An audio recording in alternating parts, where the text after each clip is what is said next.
네, 이번 시간에는 2018년 3회 필기기출문제를 풀어보도록 하겠습니다. 자, 1과목부터 보시겠습니다. 자, 1번 다음 유압배관 중 내식성 또는 고온용으로 사용되며 열처리하여 관의 부품 가공, 플레이어 가공에 가장 적합한 배관은. 여기서 내식성 또는 고온용으로 사용된다고 했으니까요. 예, 고온용, 고온에서도 견디는 그런 성질을 가지고 있어야겠죠. 그래서 이 보기를 보시면 동관, 그리고 합성 고무관, 알루미늄관, 스테인리스관 이렇게 나와 있는데, 여기 동관 같은 경우에는 우선 고온 강도가 약합니다. 고온에서 버티기가 어렵다는 거겠죠. 그래서 1번은 좀 적합하지 않은 배관이 되겠고요. 합성 고무관도 마찬가지로 고온 강도가 좀 약하게 됩니다. 자, 알루미늄관 같은 경우에는 우선 순수 알루미늄 같은 경우에는 철보다 녹이 더 잘 씁니다. 그래서 내식성 면에서 좀 떨어진다고 볼 수 있고요. 이 스테인리스관 강관 같은 경우에는 이게 그 철에 크롬이나 그 니켈을 이제 첨가를 해서 만든 합금으로 이게 내식성 합금입니다. 그리고 또 고온 강도도 굉장히 높고요. 그래서 가장 적합한 배관은 이 스테인리스 강관이 되겠습니다. 답은 4번이 되겠고요. 2번입니다. 자, 유압 모터를 급정지하고자 할 때 관성으로 인한 과부하를 방지하는 회로. 여기서 급정지한다고 했으므로 여기서는 이제 방향제어 밸브로 방향제어 밸브를 이용해서 그 멈춰주는 게 좋을 것 같은데, 이렇게 생긴 4포트 3위치짜리를 많이 사용합니다. 그 이유는 여기 내가 임의의 위치에서 멈추게 하려면 이렇게 가운데가 있어야겠죠. 그래서 이 위치가 아니라 4포트 3위치짜리, 이렇게 4포트 3위치짜리를 사용하게 되는데, 이 가운데에 들어가는 게 중요합니다. 이게 가운데가 이렇게 보통은 이 부분이 공급 포트 P로 나타내고요. 그리고 탱크로 가는 이 T포트, 그리고 A, B 이게 작업 포트가 되는데, 이게 다 열려있는 경우는 이제 올 오픈형이고요. 이게 다 닫혀있는 경우는, 탱크로 다 닫혀있는 경우는 이것은 올 클로즈드라고 합니다. 그리고 이게 공급 포트와 이게 탱크로 가는 곳이 연결되어 있는 경우, 이게 텐덤형인데요. 나머지 이렇게 P와 AB가 연결되어 있거나, 그리고 P를 제외하고 T와 AB가 이렇게 연결되어 있거나, 이런 그 종류들이 쭉 있습니다. 과부하를 방지하는 회로는 이 4포트 3위치 그 솔레노이드 밸브를 이용해서 과부하를 방지하는 회로를 이제 구성하게 되는데요. 그래서 이런 올클로즈 이제 솔레노이드 밸브를 많이 4포트 3위치 솔레노이드 밸브를 많이 사용을 하게 되는데, 이 그 밸브를 이용해서 그 유압 모터를 급정지하는 회로, 이제 멈춰준다는 의미에서 이제 브레이크 회로가 되겠습니다. 답은 2번이 되겠고요. 정확한 명칭으로는 이제 방향제 밸브를 이용한 브레이크 회로가 되겠습니다. 3번 보시겠습니다. 밸브의 조작력이 작용하고 있을 때의 위치를 나타내는 용어. 밸브에 그 조작력이 작용하고 있지 않을 때는 노멀 위치라고 하고요. 초기 상태죠. 그리고 작용을 했다, 이것은 작동 위치라고 합니다. 그래서 작용하고 있을 때의 위치를 나타내는 용어를 고르라고 했으므로 답은 3번이 되겠고요. 4번입니다. 공합 요동 액추에이터에서 피스톤형 요동 액추에이터의 종류가 아닌 것.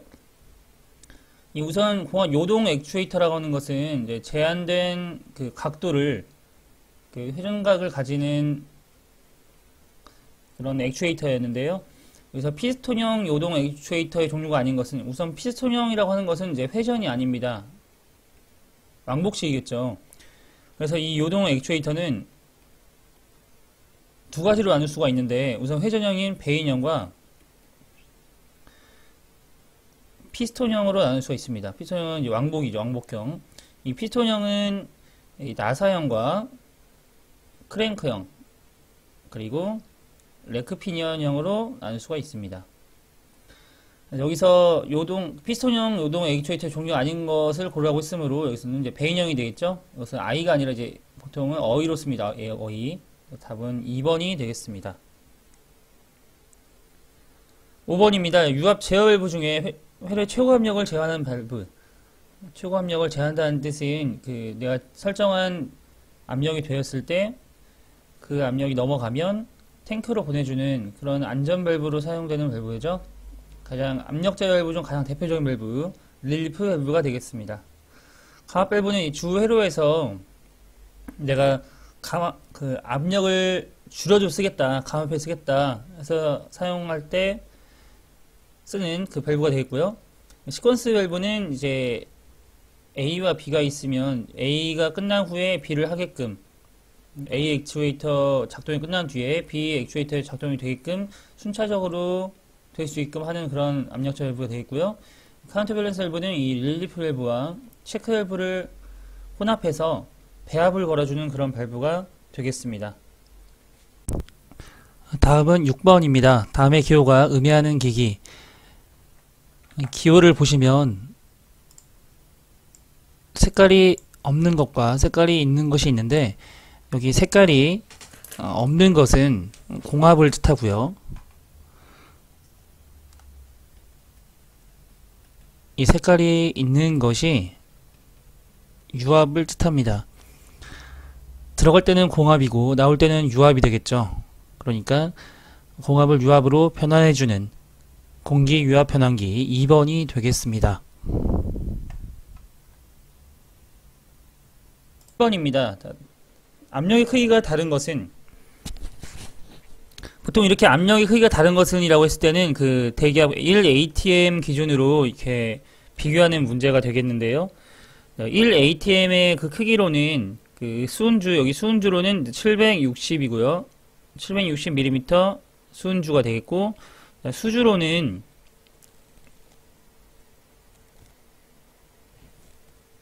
10.336 아쿠아가 되겠습니다. 그리고 PS 단위로 하면은 14.5가 되겠고요. 그 다음에 킬로그램 중 퍼 제곱센티미터로 나타냈을 경우에는 이렇게 1.0336이 됩니다. 그래서 이 3번이 되겠고요. 그리고 바로 나타내면 1.013 바로 나타낼 수 있습니다. 1번과 4번은 근사값이라고 볼 수 있으므로 크기가 다른 것은 3번이라고 보시면 되겠습니다. 지금 이 1atm 표준 기압에 대한 이 단위 환산은 굉장히 중요하므로 그 일단 그 이론 파트를 보시고 이거를 쉽게 외울 수 있는 방법 그리고 단위 환산하는 방법 이것을 꼭 강의를 시청하셔서 참고하시기 바랍니다. 8번입니다. 유압 프레스를 설계하려고 합니다. 사용 압력은 24MPa이고 필요한 힘은 500kN일 때 실린더의 직경으로 가장 적합한 것. 이 8번은 우선 이 식만 알고 있으면 되죠. 이 압력은 단면적분의 힘이다. 그러면 지금 구하고자 하는 것이 면적이니까 자 면적은 P분의 F가 되겠죠. 자 그럼 압력은 24MPa이므로 자 10의 6승 파스칼 그리고 힘은 500 곱하기 kN이니까 10의 3승 뉴턴이 되겠네요.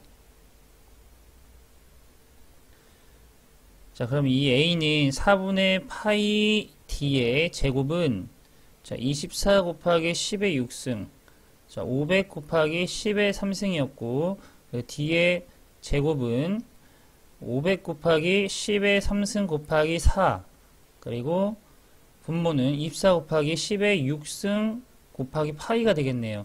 그럼 이것을 제곱근으로 루트로 씌워주게 되면 지름이 나오겠죠. 그래서 계산을 해보시면 17 정도가 나옵니다. 답은 17이 나오겠습니다. 답은 1번이었고요. 자, 19번입니다. 자, 유압모터의 장점으로 틀린 것은 유압모터의 장점, 유압모터를 생각하실 때 고압모터도 마찬가지고 유압모터도 마찬가지로 그냥 유압의 특징을 생각하시면 됩니다. 기계식 모터에 비해 효율이 높다라고 나와 있는데 이 효율이라고 하는 것은 내가 한 거에 비해서 얼마큼의 출력이 나오냐를 따지는 것을 효율이라고 하는데요. 기계식 모터는 그게 거의 99%라고 보시면 됩니다. 그래서 이 효율이 기계식 모터에 비해서는 효율이 다 낮을 수밖에 없고요. 그래서 이것은 틀린 것은 답 1번이 되겠습니다. 그리고 소형 경량으로 큰 출력을 낼 수 있는 위협 특징이었죠. 무단으로 회전 속도를 조절할 수 있고요. 회전체의 관성이 작아서 응답성이 빠릅니다. 답은 1번이 되겠습니다.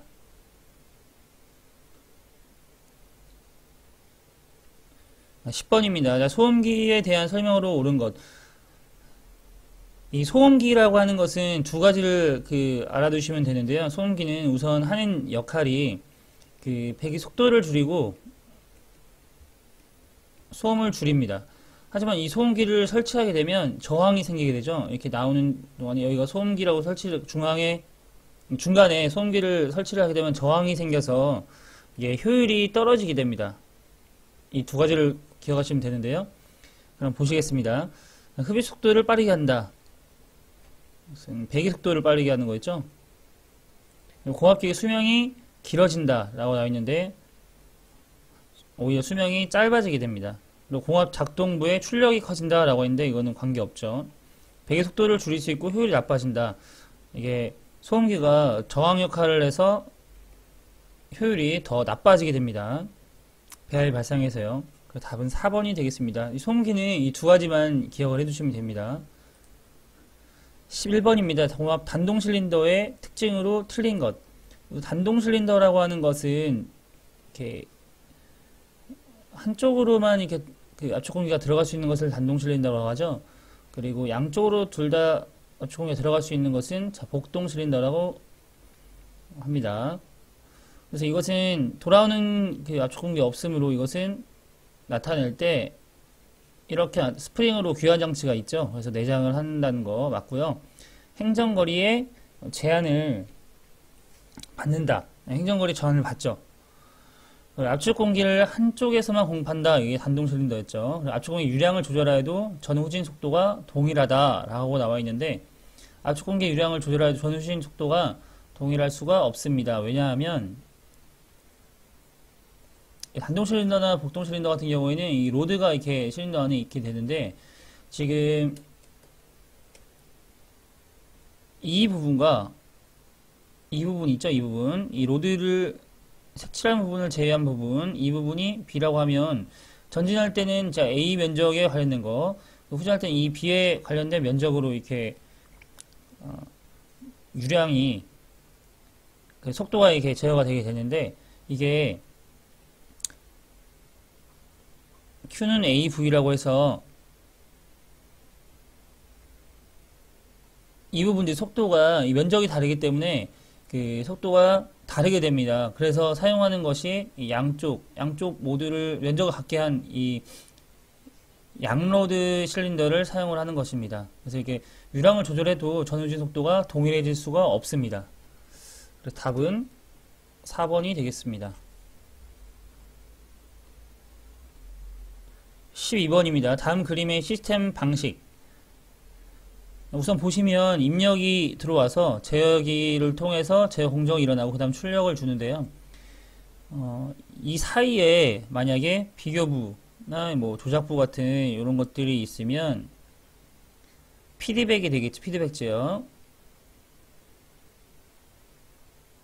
이 목표값과 출력값을 비교를 하는 거예요.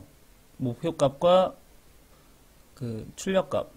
그러니까 내가 원래 계획했던 값이랑 나온 값이랑 비교를 해서 그게 좀 오차가 있다면 비교부를 이렇게 비교를 한 다음에 그것을 조작을 해주는 거죠. 그래서 다시 이렇게 보내줘서 피드백을 해줘서 다시 내가 원하는 값을 얻을 수 있게끔 하는 제어가 피드백 제어가 되고요. 이것은 데모김 제어라고도 합니다. 또 폐회로 제어라고도 볼 수 있고요. 폐회로 제어. 그래서 이 2번과 4번은 같은 얘기고요. 이 서버 시스템 같은 경우에는 이제 위치나 자세 이런 거에 대한 시스템이 되겠습니다. 그래서 이것은 시퀀스 회로로 볼 수 있고요. 보기는 같은 말은 개회로가 되겠습니다. 개회로 제어. 그래서 답은 3번이 되겠습니다. 13번입니다. 실린더에 피스톤이네요. 피스톤. 오타가 있네요. 피스톤. 위치를 영구 자석의 힘으로 검출하는 것.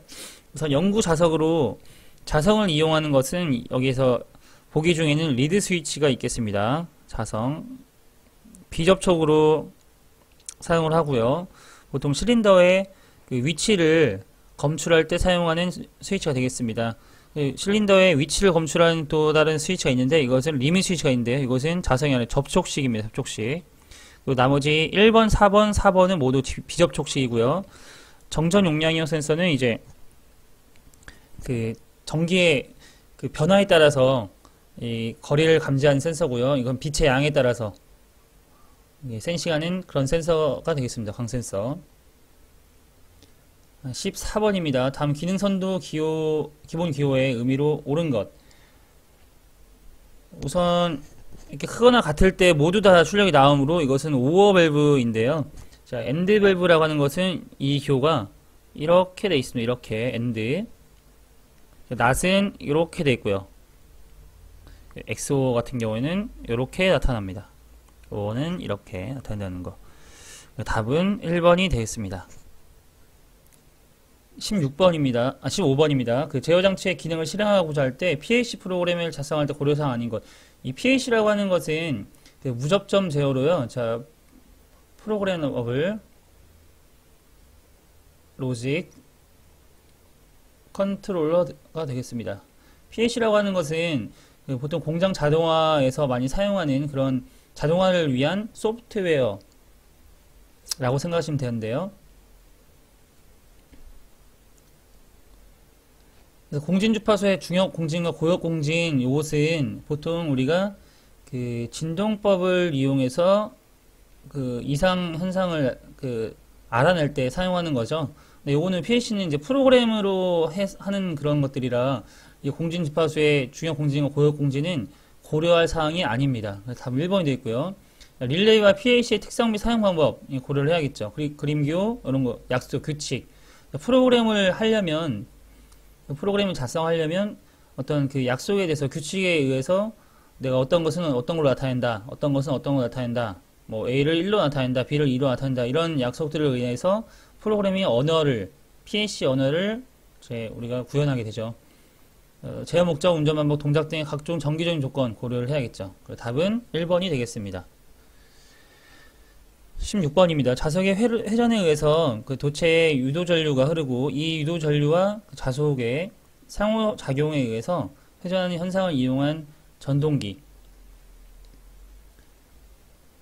이게 자석의 회전에 의해서 도체에 유도 전류가 흐른다. 뭐 이런 것들. 이게 아라고의 그 회전 원판 원리입니다. 이 아라고의 회전 원판 원리, 이것은 유도전기가 되겠네요.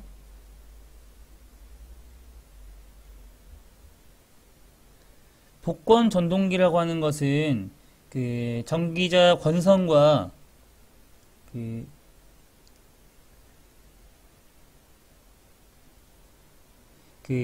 계좌극 권선이 그 직렬 및 병렬로 연결된 거고요. 분권 전동기 같은 경우는 계좌극 권선과 전기자 권선이 병렬로 연결된 그런 정속도를 유지시키는 그런 전동기가 되겠고요. 직권 전동기라고 하는 것은 그 전기자 권선과 그 계좌극 권선이 그 직렬로 연결된 것, 이제 속도 변하는 전동기가 되겠습니다. 참고로 유도 전동기는 이제 발전기의 원리가 되겠습니다. 답은 유도 전동기 3번이 되겠습니다. 17번입니다. 보수관리의 효과에 대한 설명으로 틀린 것. 이 보수관리라고 하는 것은, 보수라고 하는 것은 우선 어떤 일이 일어났을 때 보수를 하려면 어떤 보수에 필요한 그런 자재를 쌓아놔야겠죠. 그럼 예방을 한다는 뜻입니다.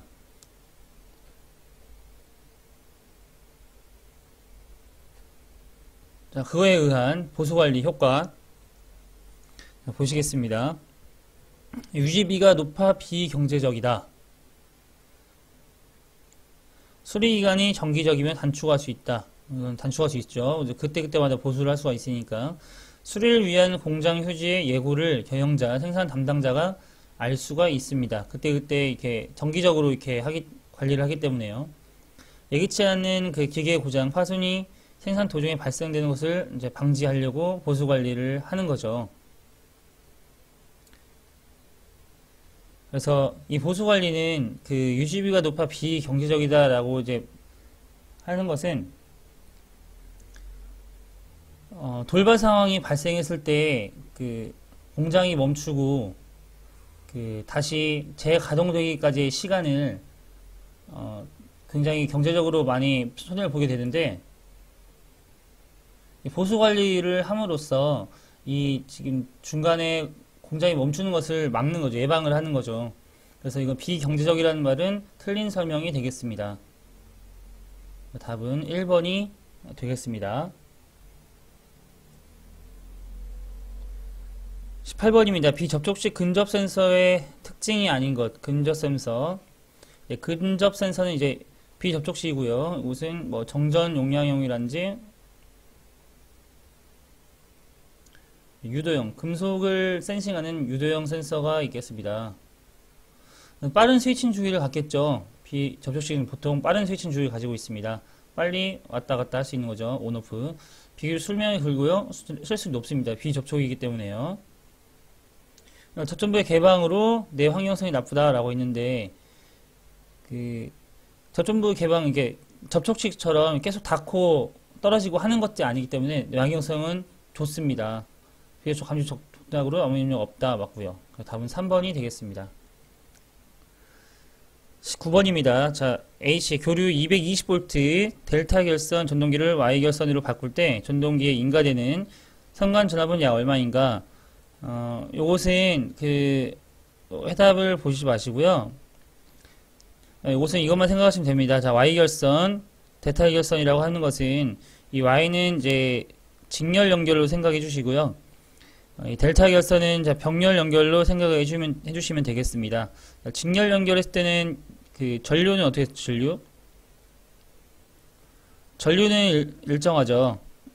그리고 병렬 연결했을 때는 전압이 일정하죠. 그리고 전류는 일정하지 않습니다. 자, 그럼 여기서 Y결선을 바꾼다고 했으므로, 자, Y결선이라고 하는 것은 이 전압이, 선간 전압이 루트 3배가 되어 있어요. 상전압에. 그리고 반면에 이 델타 결선의 이 전류는 선간 전류는 상전류의 루트 3배가 되겠습니다. 그럼 이제 Y 결선의 전류는 선간 전류는 상전류와 같고요. 이 델타 결선에서는 선간 전압은 상전압과 같겠습니다. 여기서 Y 결선을 바꾼다고 했으므로 여기 이 부분, 이 공식을 쓰면 되겠죠. 이 공식. 그래서 계산을 해보면 선간 전압 루트 3 곱하기 220을 하면 381V 정도가 나옵니다. 그래서 답은 1번이 되겠습니다.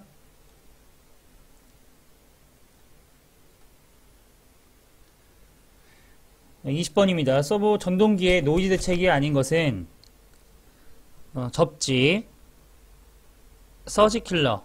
서지킬러라고 하는 것은 이제 송전선의 이상 순간 전압이나 회로의 개폐기를 오프시켰을 때 발생되는 순간 전압을 흡수하는 장치 또는 소자가 되겠습니다. 그래서 노이즈 대책, 노이즈 낮춰주는 그 역할을 해주고요. 실드선 처리, 펄스 신호 실드를 해주는 거죠. 이것도 선을 보호해주는 것을 이제 실드선이라고 해주는데, 이걸 처리해줌으로써 노이즈를 낮출 수가 있습니다. 인버터 사용. 인버터라고 하는 것은 이제 보통 그 직류를 교류로 바꿔주는 역할을 해주는 것을 인버터라고 하고요. 주파수를 바꿔서 모터의 순수도를 바꾸는 것을 인버터라고도 합니다. 이것은 노이즈 대책으로 될 수가 없죠. 답은 4번이 되겠습니다.